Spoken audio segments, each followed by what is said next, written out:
So Jagan గారు మద్యపాన నిషేధం చేసే ఈసారి నేను ఓటు అడుగుతానన్నారు. అది ఎంతవరకు జరిగింది? మద్యపాన నిషేధం జరిగిందా లేదా? మద్యపానం నిషేధం కాదు, ఆ మద్యం దాకా వాళ్ళే నిషేధించిపోతున్నారు జనం.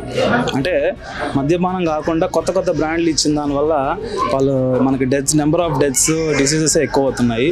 ముందు ఆయన ఆ బ్రాండ్లు అయినా తీసేస్తారు. మద్యపానం టోటల్గా ఆపేయడం అంటే ఆయన ఆపేస్తాం అనుకున్నాం, కానీ ఆయన బ్రాండ్ అవ్వదని ఎవరికి తెలియదు.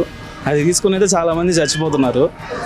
మేబీ మద్యపాన ఉద్దేశం అంటే చచ్చిపోతున్నట్టే అయినా కనీసం ఆపుతారనే ఉద్దేశం అనుకున్నాడు. అంటే ప్రాణాలు కూడా లెక్కలేవు ఆయనకి. అదే జగన్ గారు జిల్లాకు ఒక ఎయిర్పోర్ట్ కడతానన్నారు, కట్టారా మీ జిల్లాలో? ఇప్పుడు నేను నవ్వాలి ఇంకా మీరు చెప్పిన దానికి. ఎయిర్పోర్ట్ ఏందండి, రోడ్లే లేదని బాధపడుతున్నాం, మళ్ళీ ఎయిర్పోర్ట్ అంటారు మీరు. ఎయిర్పోర్ట్ ఎక్కడి నుంచి వస్తుంది? ఫస్ట్ ఆఫ్ ఆల్ రోడ్లు వేయడానికి మన సభలోనే రోడ్లు వేయడానికి మనకి డబ్బులు లేదని చెప్తున్నారు. అంతకన్నా దీన స్థితి మనకి ఇంకేమన్నా ఉంటుందా మన ఆంధ్ర జనాలకి? మనం చేసుకున్న పాపం కాకపోతే అంతకన్నా ఇంకేముంటుంది చెప్పండి.